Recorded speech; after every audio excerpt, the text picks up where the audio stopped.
Jaya Radha Madhava Kunja Bihari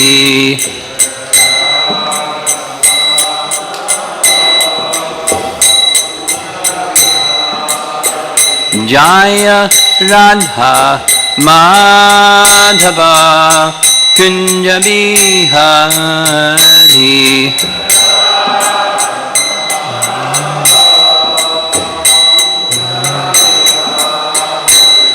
Gopijana Balabha Girivardhari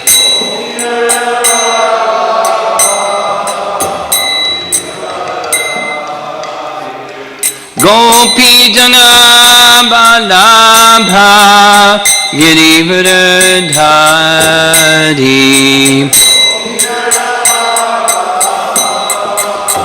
Girivardhari Jasodanandana Brajajanaranjana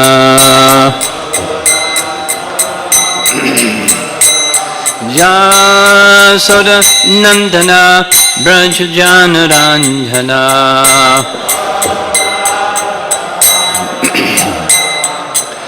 Jamuna Tiravanachari Jamuna Tiravanachari Jaya Radha Madhava Kunja Bihari Madhava Kunja Bihari Jaya Radha Madhava Kunja Bihari Madhava Kunja Bihari Gopi Jana Balabha Girivardhari Girivardhari Gopi Jana Balabha Girivardhari Girivardhari Yasodanandana Brajajana Ranjana Yasodanandana Brajajana Ranjana Jamuna Tiramanachari Jamuna Tiramanachari Jaya Radha Madhava Kunja Bihari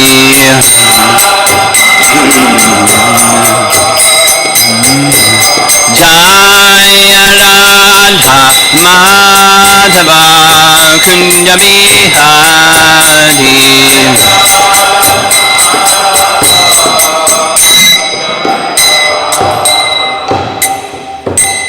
Jaya Vishnupad Paramahamsa Parivijagacharya His Divine Grace A.C. Bhaktivedanta Swami Srila Prabhupada Ki Ananta Koti Vaishnavrinda Ki Grantaraj Srimad Bhagavatam Ki Samvida Bhakta Vrinda Ki Nitai Gaur Premanandi.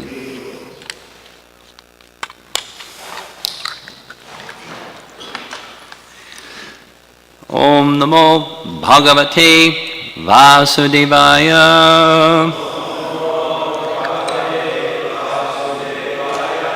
Om Namo Bhagavate Vasudevaya. Om Namo Bhagavate Vasudevaya.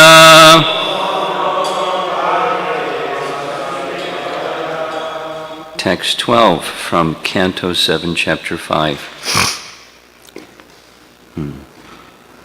Nice title. Prahlad, the saintly son of Hiranyakashipu.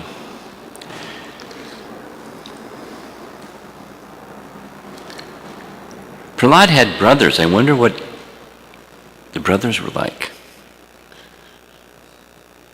Imagine having Prahlad as a brother. Woo. Sayadanu pungsam pasho bodhir vibhidyate anya esha tathanyoham iti veda kathasati Sayadanu pungsam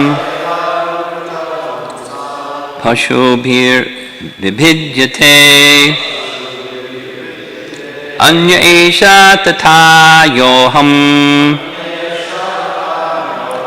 iti veda gatha sati.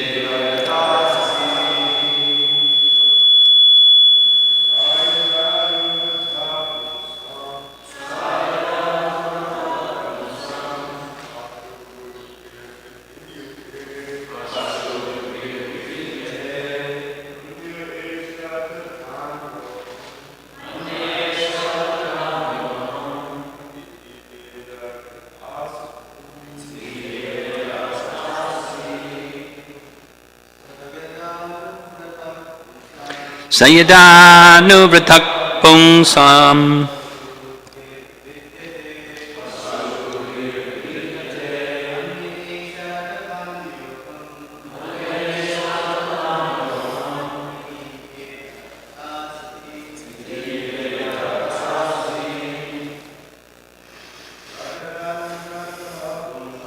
Sayadanu Pungsam Pashubhir Anya Esha Tatayonham Iti Veda Gata Sati.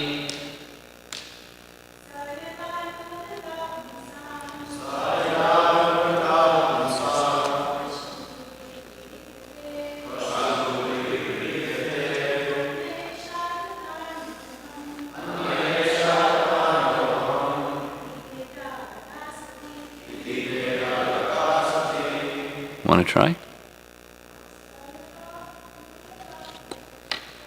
Sayadanu Pungsam Pashubhir Vividyate Anya Esha Tatanyoham Iti Veda Katasati. Very good. Saha, that Supreme Personality of Godhead, Yada, when, Anuvrataha, favorable or pleased, Pungsam, of the conditioned souls, Pashu Bodhihi, the animalistic conception of life. In parentheses, I am the Supreme, and everyone is God. Animals think like that, huh? Woof, woof. I am Supreme. Vibhidyate is destroyed. Anyaha, another. Eshaha, this. Tata, as well as. Anyaha, another. Aham, I. Iti, thus. Veda, distinction. Gata, having. Asati, which is disastrous. So, translation, Prahlad Maharaj speaking to the teachers. When the Supreme Personality of Godhead is pleased with the living entity because of his devotional service, one becomes a Pandita and does not make distinctions between enemies, friends, and himself. Intelligently, he then thinks, quote, every one of us is an eternal servant of God, and therefore we are not different from one another. It's all one, right? Wonderful 2.5-page purport by Srila Prabhupada, with many references to our acharyas. This is a nice verse. When Prahlad Maharaj's teachers and demoniac father asked him how his intelligence had been polluted, Prahlad Maharaj said, as far as I'm concerned, my intelligence has not been polluted. Rather, by the grace of my spiritual master and by the grace of my Lord Krishna, I have now learned that no one is my enemy and no one is my friend. We are all actually eternal servants of Krishna. But under the influence of the external energy, we think that we are separately situated from the Supreme Personality of Godhead as friends and enemies with one another. This mistaken idea has now been corrected, and therefore, unlike ordinary human beings, I no longer think that I am God and that others are my friends and enemies. Now, I'm rightly thinking that everyone is an eternal servant of God and that our duty is to serve the Supreme Master, for then we shall stand on the platform of oneness as servants. End of paragraph. Now here's the contrasting.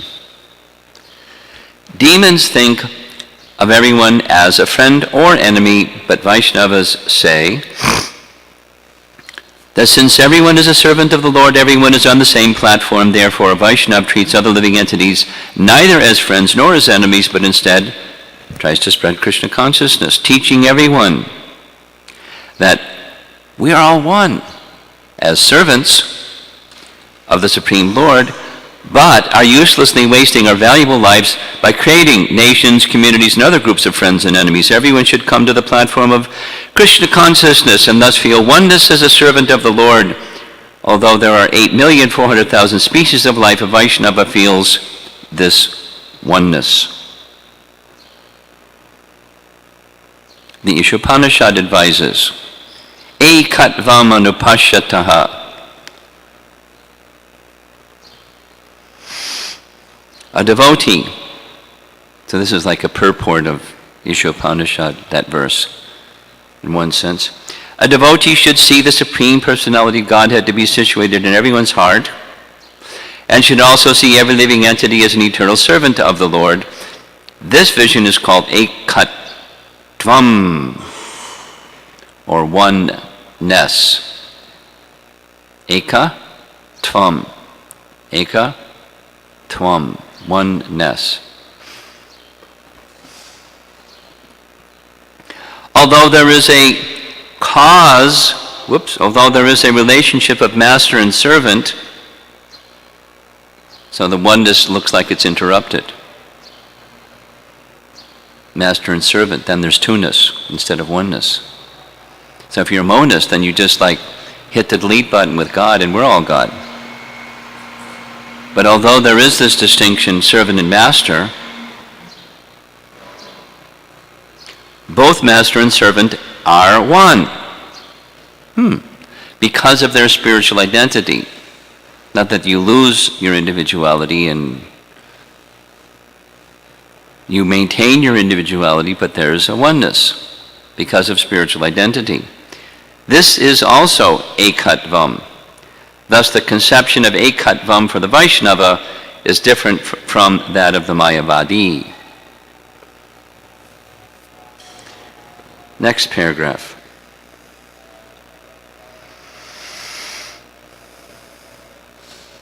We could give a whole class just on one of these paragraphs. Hiranyakashipu asked Prahlad Maharaj how he had become antagonistic to his family. When a family member is killed by an enemy, all the members of the family would naturally be inimical to the murderer, but Hiranyakashipu saw that Prahlad Maharaj had become friendly with the murderer. Therefore he asked, who has created this kind of intelligence in you? Have you developed this consciousness by yourself? Since you're a small boy, someone must have induced you to think this way. Unquote. Prahlad Maharaj wanted to reply that an attitude favorable toward Vishnu can develop only when the Lord is favorable. Sa yadhanuvrataha. That's the first line. Sa yadhanuvrataha. An attitude favorable to the Supreme Lord is possible only when the Supreme Lord is favorable to that person.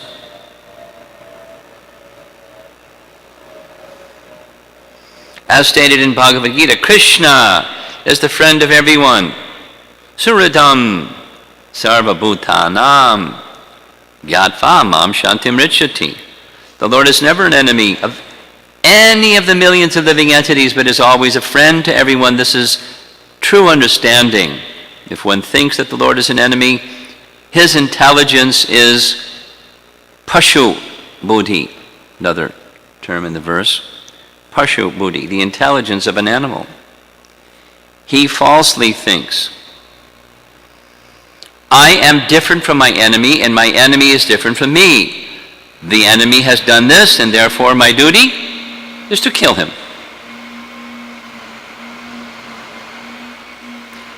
This misconception is described in this verse as bheda, last line, gata sati. The actual fact is that everyone is a servant of the Lord, as confirmed in Chaitanya Charitamrita by Sri Chaitanya Mahaprabhu. Jivera Swarupahaya Krishnara Nityadas. As servants of the Lord, We are one, and there can be no questions of enmity or friendship. If one actually understands that every one of us is a servant of the Lord, where's the question of enemy or friend? So you shouldn't have any friends. If you shouldn't have any enemies, then by this you shouldn't have any friends. No friends. No friends allowed. What does that mean? We'll come back. Next paragraph. Everyone should be friendly for the service of the Lord. Everyone should praise another's service to the Lord and not be proud of his own service. There's so much in this purport. This is the way of Vaishnava thinking, Vaikuntha thinking. There may be rivalries or apparent competition between servants in performing service, but in the Vaikuntha planets, the service of another servant is appreciated, not condemned. This is Vaikuntha competition, which Prabhupada promoted. Not the other kind. We kind of did the other kind. But he promoted Vaikuntha competition. There is no question of enmity between servants. Everyone should be allowed to render service to the Lord to the best of his ability, and everyone should appreciate the service of others. Such are the activities of Vaikuntha. Since everyone is a servant, everyone is on the same platform and is allowed to serve the Lord according to his ability. Like Lord Ramachandra addressing Hanuman and either the squirrel or the spider, depending upon which Ramayan version you read, according to one's ability. Services to be performed. Everyone has that opportunity or privilege. As confirmed in Bhagavad Gita 15:15. Sarvasya chaham hridi sanivishto mataksmritir jnanam apohanam cha. The Lord is situated in everyone's heart, giving dictation according to the attitude of the servant. However, the Lord gives different dictation to the non-devotees and the devotees. The non-devotees challenge the authority of the Supreme Lord, and therefore the Lord dictates in such a way that the non-devotees forget the Lord's service, life after life, and are punished by the laws of nature. But when a devotee very sincerely wants to render service to the Lord dictates in a different way.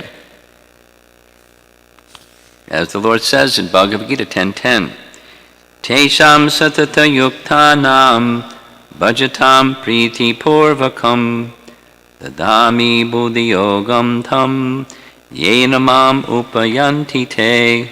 We're almost done. Translation. To those who are constantly devoted and worship me with love, I give the understanding by which they can come to me. Last sentence in this 2.5-page purport. Everyone is actually a servant, not an enemy or friend, and everyone is working under different directions from the Lord, who directs each living entity according to his mentality.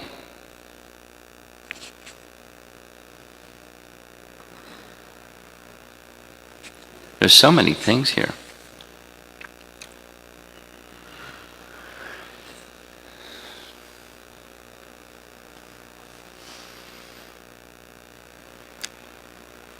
I'll try to select only a few. Then you can ask about the other ones. One, while Prahlad is speaking about the oneness of a Vaishnava, obviously there's a distinction when this oneness seen by a Vaishnava, and there's the Sunda and Amarka and how they're seeing, and then there's how Vaishnavas are seeing. So there's two-ness, or there's diversity. Or take it to what Prabhupada writes in the purport. There's 8,400,000 species, and still one can see oneness within diversity. So that oneness, what is that oneness? The spiritual conception, or the spiritual identity, is his language here. Parts of the Supreme Lord, engage in his service. And then the differences have to do with one thing, the regard for the Supreme Lord. And as one regards the Supreme Lord, he dictates intelligence differently. But even that one who dictates, or who received the dictation, like Shandanamarka or Hiranyakashipu, they have a relationship with the Supreme Lord also. And then how do you address yourself? How does Prahlad Maharaj address himself? He speaks the truth. He speaks transcendental truth, fearlessly. One can say foolishly, but the Lord protects him, so it's not foolishly, it's fearlessly. And he's fully protected because his consciousness doesn't go anywhere else. Like the discussion yesterday when you're the IT workplace and people are backbiting and all those things. Climbing the corporate ladder and stepping on people's heads and stabbing people in the back and skullduggery and pushing people down. And so while that's going on, that's how Supersoul is dictating to them because of their regard for the Supersoul or their regard towards Krishna. It's forgetfulness of Krishna. He covers them with forgetfulness and gives them,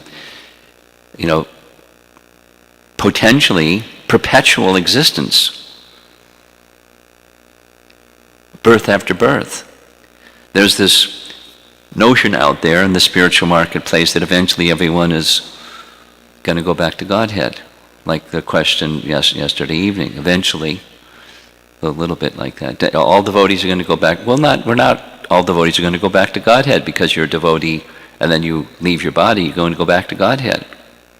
I mean, it's a nice sentiment, but back to Godhead there's a price. And the price is purity. And there's a means to attain the purity, and then according to one's regard for the Supreme Lord, the dictation of how to come to him will come to you. It's external, but it's also internal, then your intelligence is guided according to your regard for the Supreme Lord and your desire to be with the Supreme Lord in his eternal service. It's a function of devotion and the purity of that devotion, the unmixed nature of that devotion. The good news is devotion is very powerful. That's what's being said here, and so this is another point. There are two things specifically that are being indicated in this verse. Vibidyate, in the second line, last word. Pashubhir vibidyate. Vibidyate means is destroyed. So the animalistic mentality is destroyed. What's that animalistic mentality? I and mine, or friends and enemies. A classic is the dog. This is my territory. Don't come in my territory. You come even near my territory. It can even be like one of these little whippersnapper dogs. Their voice is so high because their body is so small.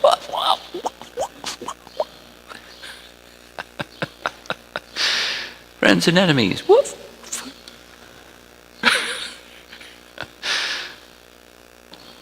And similarly, in human society, it can be pashu buddhi, consciousness of an animal. Prabhupada has put the consciousness of an animal right in the word for word. I am the Supreme, and everyone is God. So that sounds like, Mayavadi. So, A equals B, B equals C, A equals C. The Mayavadi conception is an animalistic conception. Or do it the other way around. Those who are materialistic, they're impersonalists. What's the nature of God disappears. Theist and an atheist, the God disappears. So impersonalism is God disappears, materialistic is God disappears. God disappears. So that's that animalistic mentality, and a subset of that is friends and enemies. Even when you're trying to become one, there's still friends and enemies. It's not avoidable. It's not going to be eradicated except through pure devotion. So you want to become free from that? Become a pure devotee. Well, that's too high. Give me something, easier. Okay, sadhana, practice it. Oh, but we're supposed to go there. Okay, practice it. Just like we're doing right now, we're hearing, there's this question yesterday about hearing the Uttama Adhikari person. That's Prahlad. He's giving his association to Chandandamarka, who certainly aren't on the Uttama platform. They're not even on the Bhakti platform. But he's giving it anyways, because he's very compassionate. Fearlessly compassionate.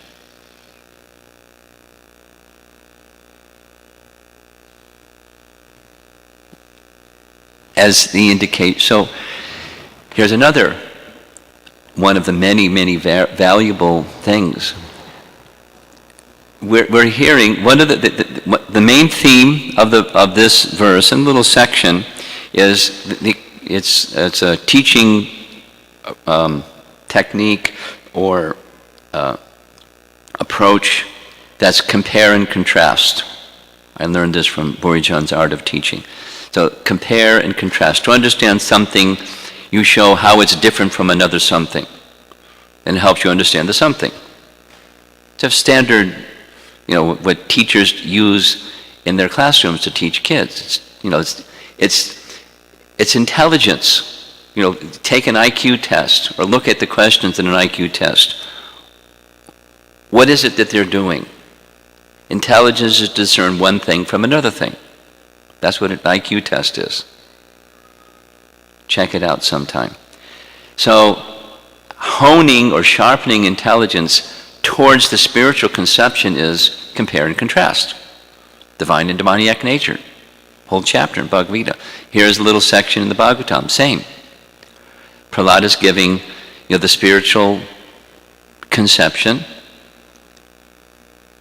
and the material conception. And so it's saying the Pashu Bodh here is destroyed. That friend and enemy conception and its companion on the other end of the impersonal scale, which is I'm God and we're all God.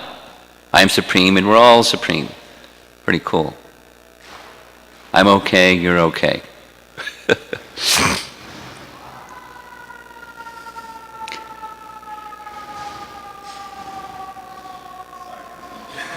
I get it. Okay. A little anecdote. What's a contemporary of Srila Prabhupada who was a leader in the Sikh tradition, Yogi Bhajan. You've heard his name before, Yogi Bhajan? I saw a little video, and Yogi Bhajan was, I don't know exactly the context, but he was recognizing Srila Prabhupada as a spiritual leader, thinking of himself also as a spiritual leader. So he had invited Srila Prabhupada and to have a discussion. So I saw a video of the discussion. Yogi Bhajan moved his hand in the air like this, kind of majestic, and said, "Let us bring people together to love one another." And Prabhupada cut him off and he said, "They will never."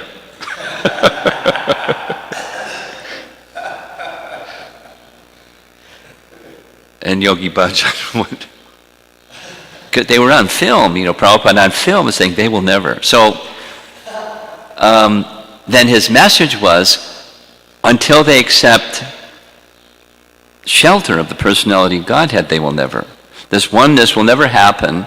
It's the same message that Prabhupada presents in the purport of Ekatvam Anupashyataha, if you're familiar with that little section. The universal brotherhood. It's a platitude that's just hot air. It's a hot air balloon. There's no substance to it. And people go, ooh, universal brotherhood. But there's no universal brotherhood. It's friends and enemies. Those that don't go with the universal brotherhood program, they're in another department over there. So how does that, now, here's another subset of all this. How are we're down here, we're trying to go up there. Now there's this big gap between what we now know and where we are. And how do you bridge the gap? How are you supposed to navigate that territory? Well, it's there. Read carefully. It's there. It's sadhana, and you cultivate. What is the language of Rupa Goswami for cultivate? If you read in the introduction to Nectar of Devotion, he says bhakti is a type of cultivation. Right? He says it several times. It's a paraphrase of the principal verse of the entire Bhakti Rasamrita Sindhu. Anya abhilasha shunyam jnana karma janavratam anukulyena Krishna anushilana, a type of cultivation. Bhakti is anushilana. What does anu mean? It means to follow. Shilana, what does shila mean? Behavior. You cultivate the behavior. Which behavior? The behavior of perfected souls. That's called sadhana. We know what the goal is. Prahlad's giving the goal. There it is. Well-defined goal. And then there's a cultivation. Yeah, but I'm small. Okay, you're small. Cultivate on the strength of hearing and chanting. You have to have faith in the process of hearing and chanting, otherwise you won't do it. Or you can do it mechanically and not have faith, and it's not going to have the same effect, and you go, there's something wrong with the process, I'm going to go check out something else. Or the heart doesn't become cleansed because it's half-hearted or mechanical, and then you go follow those desires or something. But one who follows sincerely and faithfully, it's effective. Just like we discussed yesterday evening from verse number 6 from chapter 7 of first canto. By practice, the purification comes, and it's the abhideya. It's what we're supposed to do. So there's where we are, and we do the abhideya. We practice. And there's nectar devotion is the roadmap. Sadhana bhakti, bhava bhakti, prema bhakti.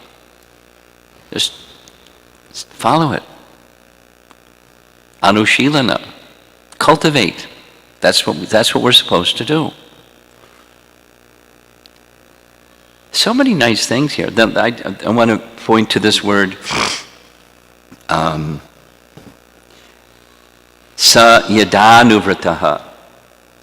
The first line of the verse. So let me read what Prabhupada writes in the purport again. So it's to explain the sa yadanuvrataha, Prabhupada precedes it with Hiranyakashipu being, upset. You're a little boy. And where did you learn this? Because you must have heard it from somebody. Someone has polluted your intelligence. Tell me, who's that somebody? I'll go kill him. That's his mentality. Friends, enemies, to the extreme. There's somebody over there who doesn't agree with me, let me finish him.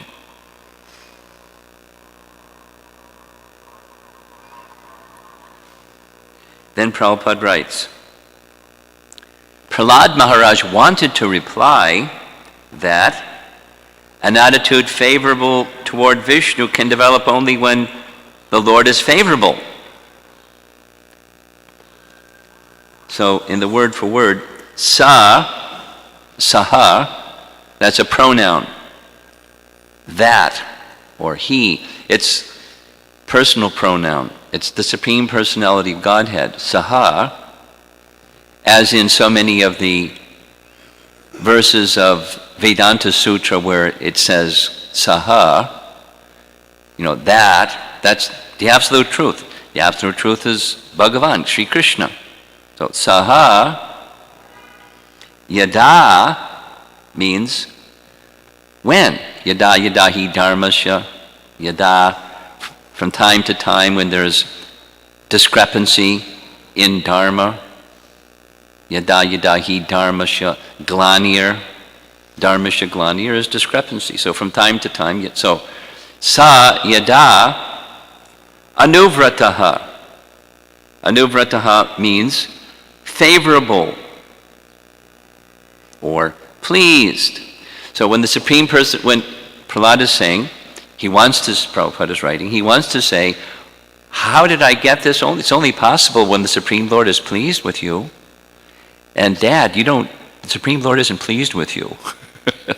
Because you don't have this disposition, favorable to Lord Vishnu disposition. The Lord is not pleased with you. Now, two things. Anu vrataha.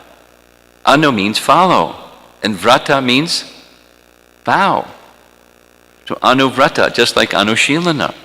So if you are favorable towards the Supreme Lord, He'll be favorable to you. So what happened was Prahlad got the association of Narada.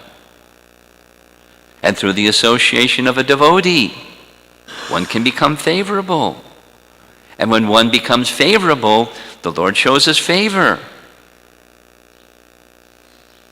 If one doesn't show favorableness, Lord doesn't do the same from within the heart. He gives different dictation. Go kill Prahlad. Or go kill Narada, or something. Do something ugly and mean. And so, now, here's the second part. Looks like the Lord is, he has a different regard for Hiranyakashipu because he's dictating this way and Prahlad is dictating that way. Or Sandanamarka, where did you get this? So they've got an attitude that's unfavorable. Where did they get the unfavorable? From the same place that Prahlad gets his favorable. The Lord isn't partial. He's impartial. You'd like to be my enemy? Okay. As you like. I'll conduct myself in such a way it looks like I'm your enemy. Is that all right? Yes. You're my enemy. Okay. I'd rather, let's have a loving relationship, but okay, sure, you want the other one. So the disposition, samoham sarva bhuteshu name, it's mystery. Unless you're a devotee. The mystery is, looks like friends and enemies. Looks like, from the material point of view. And then one more point and we're done. It looks like he's friendly. That was the criticism of Hiranyakashipu towards Lord Varaha, who killed Hiranyaksha. He took the side, when the Supreme Lord appears to take the side of the devotee and against the non-devotee. He's taking sides. There's something wrong with him. He's glorified for being neutral, but he's not neutral. He's bad. He's like me. He's just another version of me. I'm all powerful. Let's finish him. Like dominoes. Seeing the Lord as if he's one of us, which isn't the case. So he's fallible like I'm fallible. But I can become powerful. It goes way back to the discussion Hiranyakashipu was contemplating. Lord Brahma became very powerful. How? He did big austerities.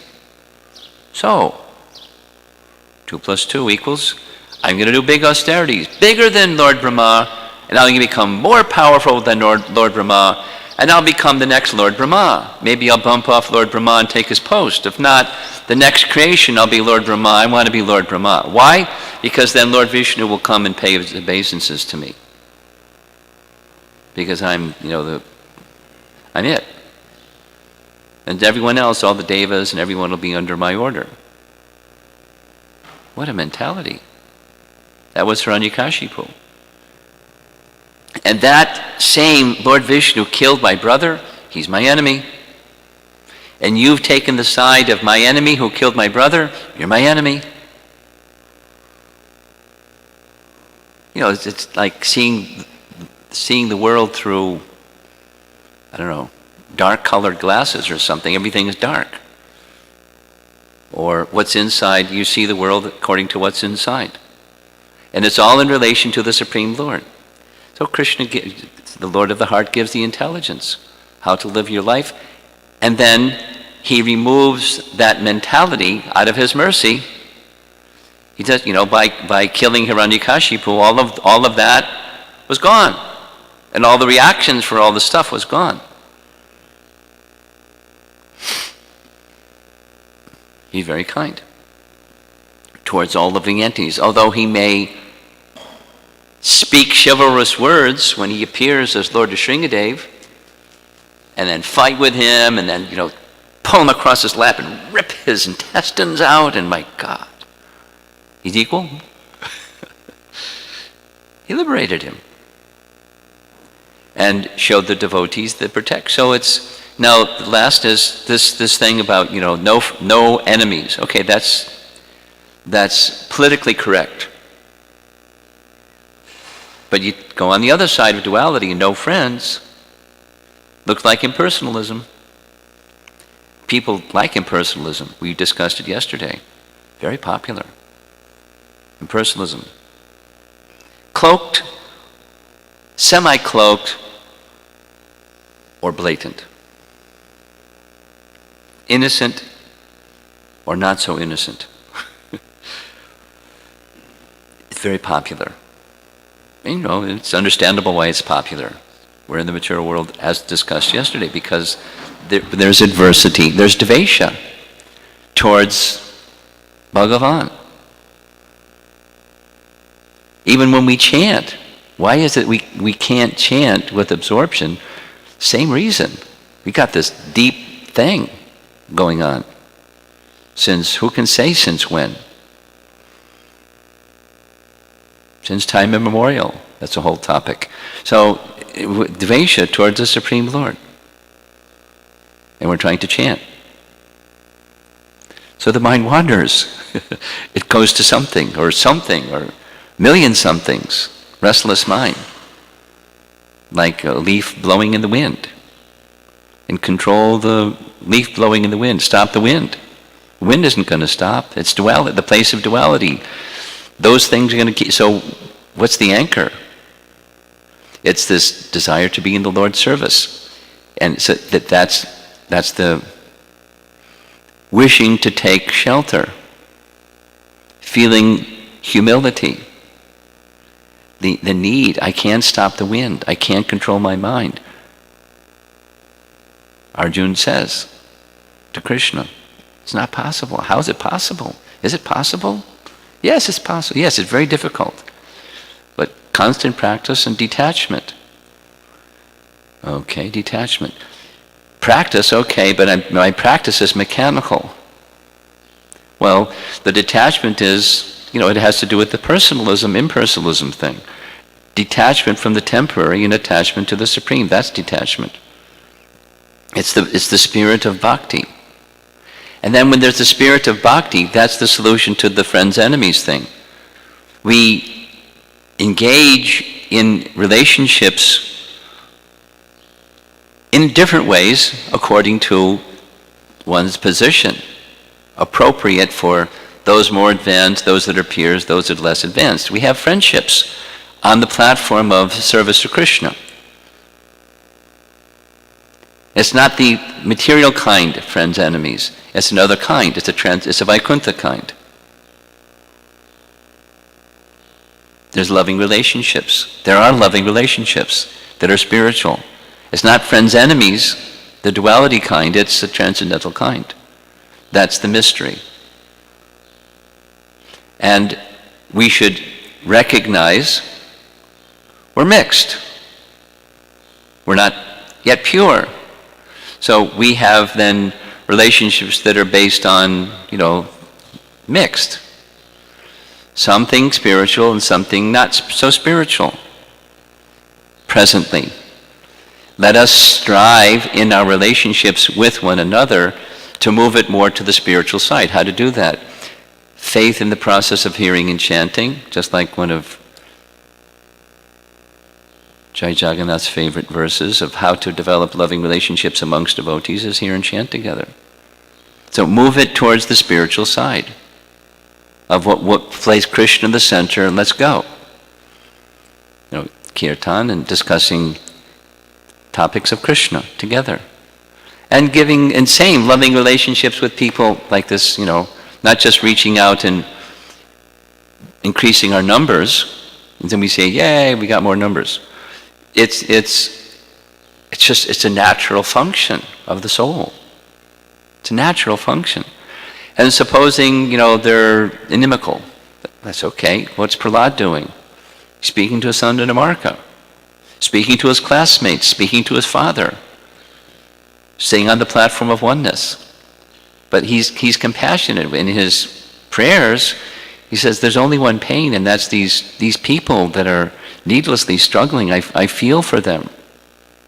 They're suffering unnecessarily. I feel for them. So when you feel something like that, what do you have to do something? Or like Prabhupada would say, any gentleman that sees a blind man heading for the ditch, he's got to do something.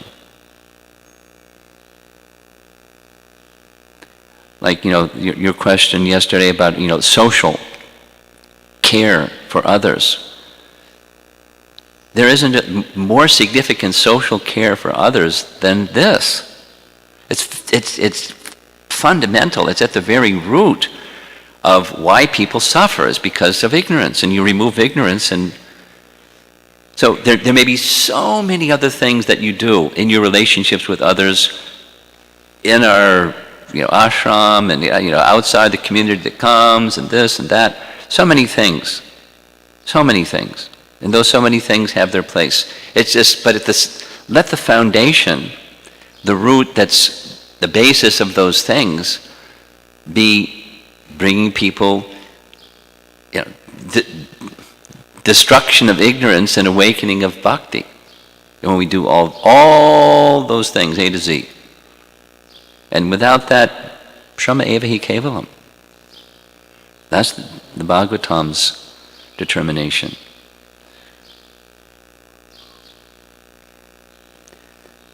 There was I'll end with this. There was a very famous, at least at the time that it happened, discussion at the Bhaktivedanta Manor. Srila Prabhupada was visited by a devotee's mother. And with the mother came the priest.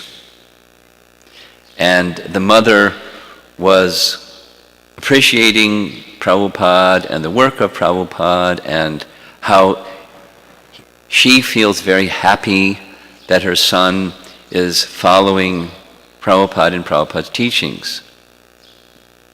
But, could you please encourage my son to continue his medical studies? She wanted, in her presence, for Prabhupada to turn to her son who was over there and say, yes, you should go continue your medical studies and be a devotee of Krishna. That's what she wanted him to say. But he didn't.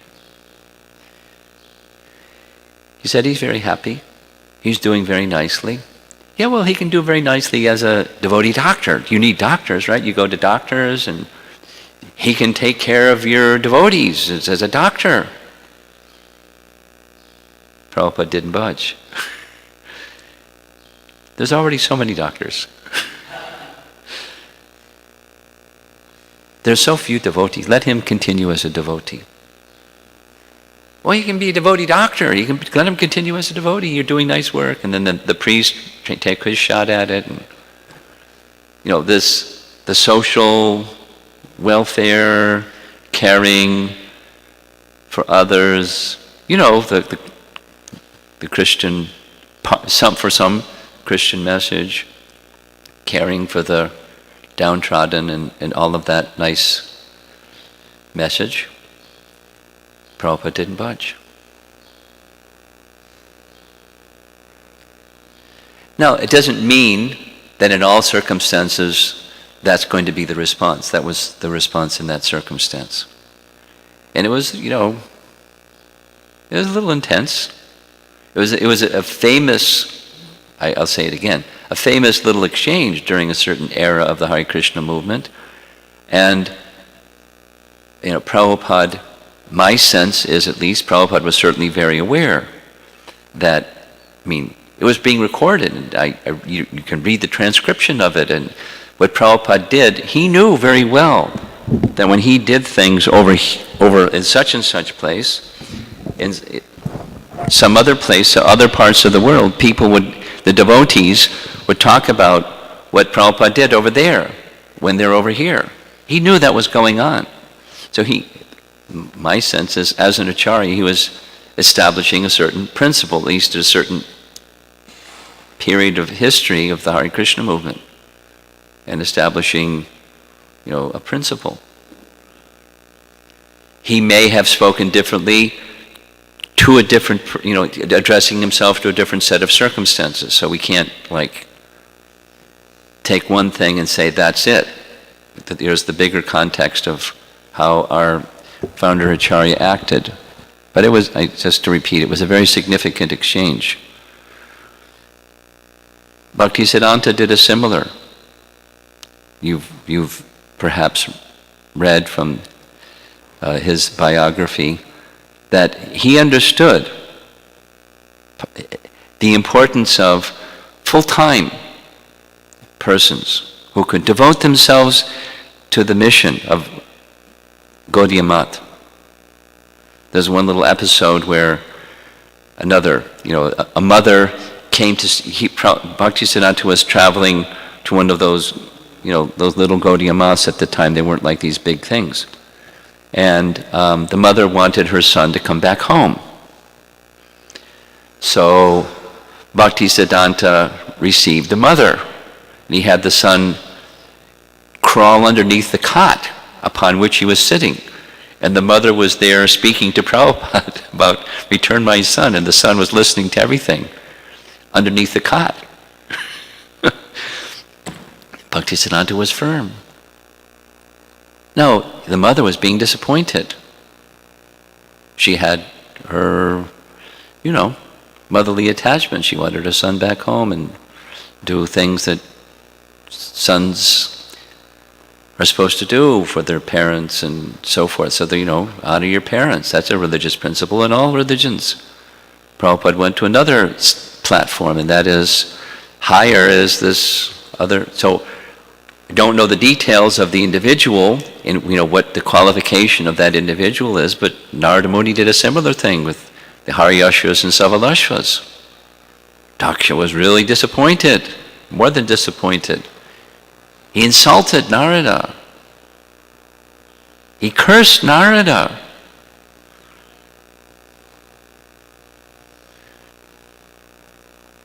So there's, according to, first, Narada examined the qualification before he indicated, yes, you should come and become brahmacharis in my ashram.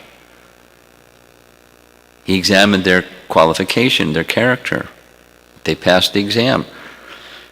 Come to the ashram. So there's the each of you who are presently here engaged in this nice training session this summer, some locally and some from other places, and it's very nice. According to suitability of the individual and the character of the individual, just as it says in the Bhagavatam, when Bhishma Deva is discussing with Yudhishthira Maharaj of the duties of a king and is describing the qualification of a teacher to train people, they're to evaluate. Character training, first of all. Everyone gets character training. And then the teacher, a qualified teacher, has an empowerment, a gift from Krishna. What's that? To discern the nature of the individual. And according, a really qualified teacher has many skills, and they can teach this one this skill and that skill, and if they don't have that capacity, they send to someone else who does have that capacity. That's like, Varna, and then there's ashram. And then Varna, the ashram is someone inclined this way, someone inclined that way, and encouraging according to inclination. So let's just assume that Bhaktisiddhanta, like Narada Muni, was evaluating the character of the young boy who was under his cot. And, as with the mother, one can only imagine the young boy, what his feelings were hiding under the cot when his mother is there crying. So,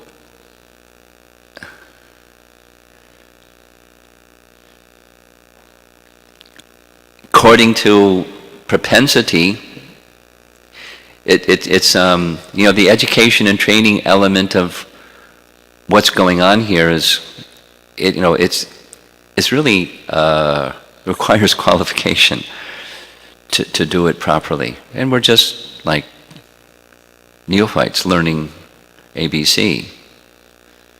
So it's a very serious undertaking. No harm, basic training, and go on with life with some basic training. But to take it further and further, it's really got to have a gift from Krishna, as teachers may have that gift and discern the nature of an individual and then provide resources according to the nature of the individual to grow. Just like this Vaikuntha spirit that's mentioned in the purport. There's so much in this purport.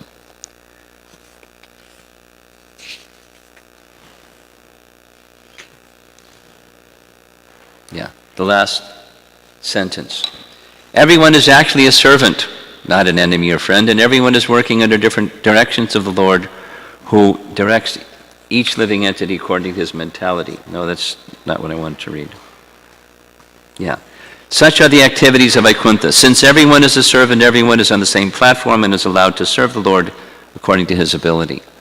So we have abilities, we have propensities, and recognize them, and giving the resources that enable that, that's education and training.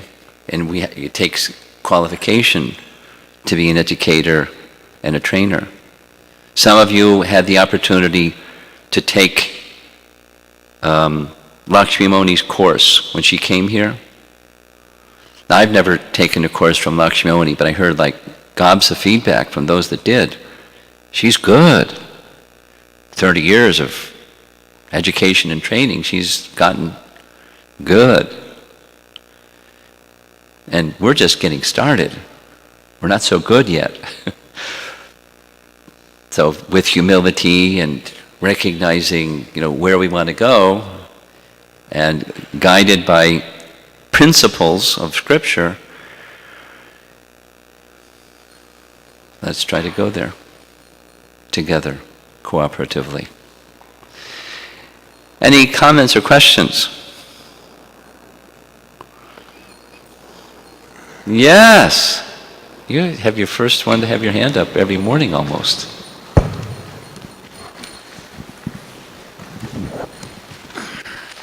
Hare Krishna. Maharaj, you spoke so eloquently about the cultivation of purity and developing bhakti by following the predecessor acharyas. And a statement came to mind from Prabhupada in the first canto. He says that while the plane is on the ground, one can take assistance, but once the plane is in the air, one has to learn to fly his own plane.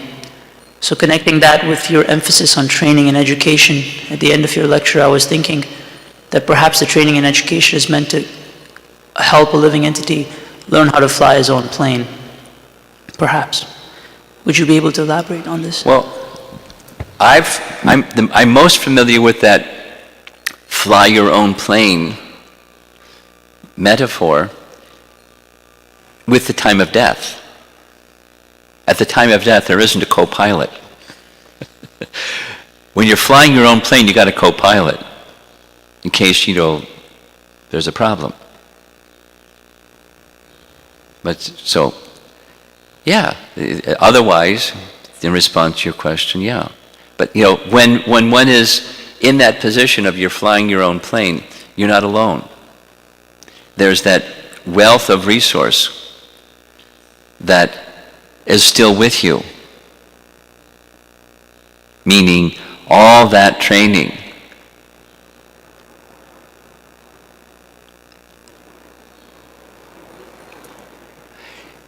Although there may not be a person sitting next to you, you're flying your own plane, you have all of that training with you when you're flying the plane alone. That's with you. It's like, an example of Srila Prabhupada coming to America. He said, I never felt alone, although he was alone. My Guru Maharaj was always with me. And it wasn't just like, in spirit. All the training. Listen to Rabindra Swarup Prabhu a little bit. And it's example after example after example after example after example of how Prabhupada just did what Bhaktisiddhanta did. He didn't imitate, but the principles he imbibed, and he was guided by those principles. Bhaktisiddhanta was with him, although he was alone. That's fly your own plane.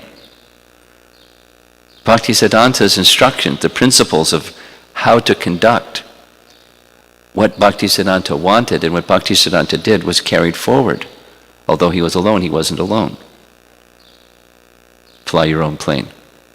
Yes? So training, the way you're explaining it specifically means to embody the instructions of a great soul. Yes. And carry them with you at all times in your heart. Yeah, and it's in your heart. It's not in your mind.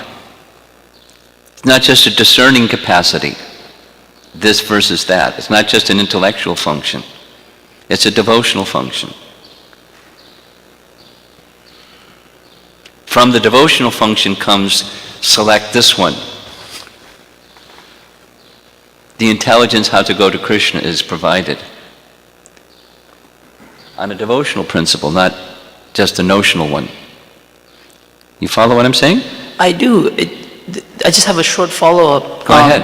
That generally we see training, or we hear of training as, how to do something properly, like train to be a pujari, or train to be a cook, or train to be a Sankirtan leader, like anything. that. Okay. Anything. But the idea of training that you're presenting seems to be much more subtle. Yeah. It's much subtler than just sort of the external engagement and activity. So my question is, once again, how does that happen? It's a relationship with Krishna. That's how it happens. When relationship with Krishna, go back to the premise of the preamble of your question. I spoke about purity. When purity is there, the relationship with Krishna goes according to that dictation of Krishna. Just like an example that's coming to mind. How much affection and love and respect did Bhaktisiddhanta have for his father? Enormous. There's this little section where he scolded his spiritual master for allowing Bhaktivinoda Thakur to bow before him. When Bhaktivinoda left, he scolded him. You're audacious. You don't understand how great he is. And then when Bhaktivinoda came back, he said, your son is a little impetuous. You may need to correct him. But he was tenaciously, not in the presence of Bhaktivinoda Thakur, but at the same time, he did things so differently than Bhaktivinoda Thakur.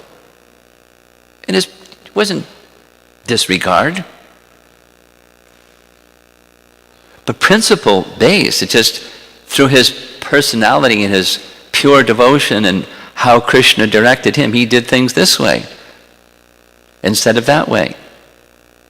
And Prabhupada did things in principle the same but differently. He said, I forget the percentage, I'm 80% more lenient than my Guru Maharaj. Or some percentage more lenient than my Guru Maharaj.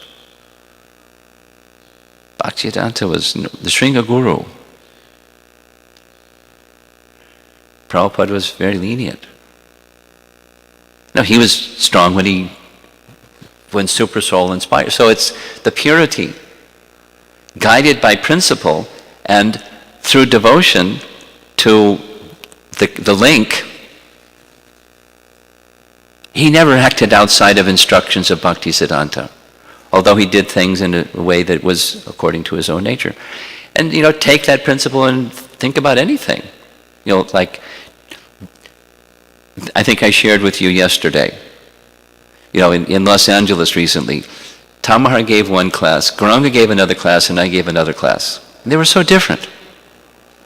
Same section of the Bhagavatam, different persons delivering the message, and so there's going to be diversity. Now, the objective is the diversity based on a pure relationship, an unmotivated, unmixed relationship of love with the Supreme Lord. That's fly your own plane. But guided by, you're not flying alone. To speak of Super Soul, then all the instructions that we received. So we want that unobstructed relationship. Well, like Vrindavan. It's full diversity of relationships. Naturally so, because raso vai saha. The absolute truth is full of rasa, and there's so many different persons serving.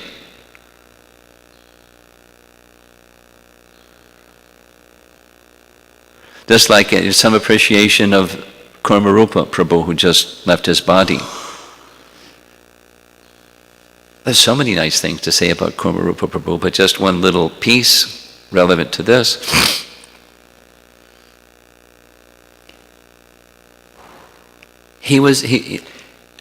Something that's out of all of this stuff that I didn't hear anyone say from my relationship with Kurmarupa, I knew. He never once was in Prabhupada's physical presence.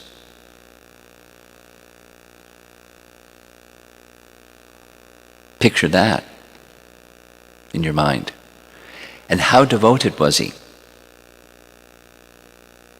10%. And whatever he did, he was very cautious. At the same time, he was bold, but very cautious. He was extremely personal with everyone. Never was there, I've never heard anything, and somebody, I don't like Kurmarupa. Like, he had no enemies. But he was very compassionate. He started as a Gurukul teacher, because that's where he joined in Seattle. And there was a period of time, something happened, I don't know what happened, and a whole bunch of Seattle devotees came to New York. So that's where I met Kurmarupa. Then he became a Bhakta leader. And from a Bhakta leader, he became a Sankirtan leader amongst the Bhaktas. Then he started a center in Hartford. But before he started the center in Hartford, for 2 years, two to 3 years, they rented a place on Silver Lane and, ran the Harinam program, or the book distribution program, because he wanted to make sure that it had stability. And finally, after whatever the 2 or 3 years, they bought a place on Main Street, and it's still there. It's, compliments of Kurmarupa. And then something happened, the Adhikesha of a debacle happened, and he went to Vrindavan. And then in Vrindavan, he was a Gurukul teacher. He shared with me, it was very difficult. Because it took behavior issues, and without all the history of what was going on during that era, the idea of discipline, he couldn't discipline like some people were disciplining the kids. And it just like wore him down, because he said it's just like, it takes forever. He said, at least with the bhaktas, they grow. With the kid, they're just kids. They don't grow so much. So then he stepped out of that service. And then, he started taking care of cows, because he just was affectionate. So a broken cow, and he just took care of the cow. And then, then one cow and, 5 cows and 10 cows and all broken and, damaged cows, and he took care of them, life and soul. And they loved him. And so in his parting words, 1 million obeisances to all those who want to serve Vrindavan Dham and Srimati Radharani, but as for me, I just want to be with the cows. Take me to the Gosho. Let me die with the cows, surrounded by the cows. Because he loved the cows and the cows loved him. So they're different person's hearts. And glorious. And then the other glorious, just like it's, glorious. That's Vaikuntha mood. Not like, some other kind of thing. Oh, this rasa, not that rasa, or not like that. That's not Goloka. Glorious. Yes. 8:44. Go ahead. Hare Krishna Maharaj. Within the devotee community, we may see that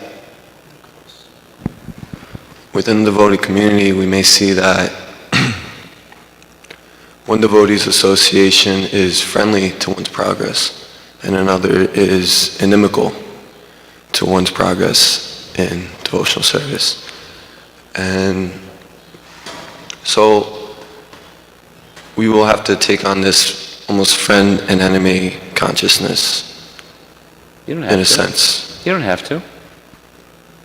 So I was wondering, if someone feels inimical towards you, therefore I must see them as an enemy? Is that what you're saying? No. That's not what you're saying. No, I mean, we may see some association of devotees may seem like an obstruction to one's progress. So you make, naturally, you associate with those that you feel will inspire your Krishna consciousness, and you may have more intimate association with some and less with others. That's natural, but not, friends, enemies. What do you think? Is that okay? Okay. Something else? Yes, Jai Jagannath.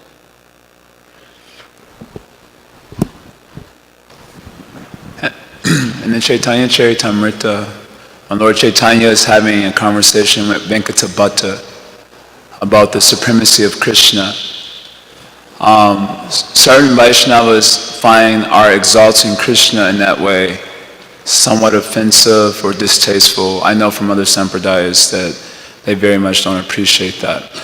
But we know that notwithstanding the absoluteness of the spiritual platform, there's a gradation, perfect, more perfect, most perfect.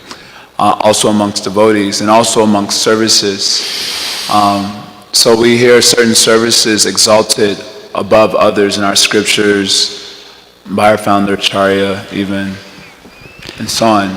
And when we tend to, let's say, try to follow in the footsteps or speak exalting certain services above others, it creates some sort of negativity, partially because of perhaps where we're coming from when we're speaking, and partially because it just seems like a friends and enemies sort of situation, exalting one service above another. Although, shastrically speaking, it's certainly viable to do so. So then how do you balance this situation? How do you balance this situation? Because this service is certainly being exalted amongst other services, But if you harp on it, it can create factions in a community, it can create animosity and so on. Please remember this question when Vaisheshika Prabhu comes in August, because he's going to give a class on this topic for a whole morning. It's going to be a wow class. It's going to be specific in relation to the balance of the glorification of Harinam and the glorification of book distribution given by our founder Acharya, because one can find references on, like anything. You know this very well. Somebody finds a reference and they go rah rah, and somebody finds a references and they go rah rah, and they go boo boo rah rah, and we got groupism going on. So that's unwholesome. So it's not exactly balance, but it's respect. Respect for diversity based upon unity. And Prabhupada would sometimes say, your deity worship is the best. Then you go to another temple and say, your deity worship is the best. Another one, you say, your deity worship is the best. They go, we're best. And then he'll say, your service is the best. Your service is the most dear to Krishna. It's the most important part of the Hare Krishna movement. Yours is the most, and he's encouraging. And so we don't get into groupism thing.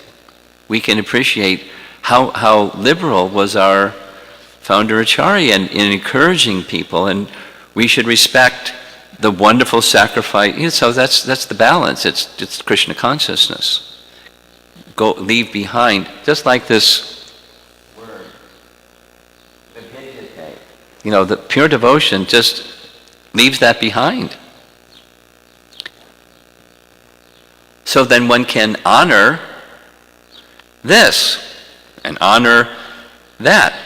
I'll just say the same thing in different language. Once upon a time, in our 55th Street Temple, I had a real serious illness, a liver problem, from having malaria, being bitten by a malaria mosquito in Vrindavan, and took a long time to recover. And one of the persons that came to visit me while I was stretched out and bare floor was one of the premier book distributors airport book distributors, one of the biggest successful ones. And we were just having some Krishna Katha, and he was sharing a recent visit to Mayapur, and how he met this person and was spending time with this person that did this service and that service. And he was sharing on this point of balance. One of the things I really like about going to Mayapur and being with all these awesome devotees is it's wonderful to be with the association of the book distribution party. And it's another wonderful to be in the association of people that don't do anything like what I'm doing. And I can just go, wow, look what they're doing. And look what that one is doing. And look what that one is doing. And I feel so full. I don't feel like, they're not doing book distribution, or I'm not doing what they're doing, or, all those petty, envious, material notions. It says, so, the Vaikuntha mood. So it's not exactly balance. It's rise above this whole discussion, the preceding, why he's being interrogated. He said, now I see this friend's enemies, and it's based on the bodily conception. So give up the bodily conception. This is glorious, and that's glorious, and let's honor one another. Because someone is pleasing Krishna in a very wonderful way. If our pujaris did not please Krishna and the deities in a very wonderful way, we would all suffer. And conversely, we're all benefiting if they do nicely. How glorious. And then, keep going. Keep going and keep going. It's like, then I can focus on this or that or something else or some combination that, is according to my nature, and that's glorious too. So the solution is Krishna consciousness, not exactly balance. I'm going to end. Srila Prabhupada ki jai.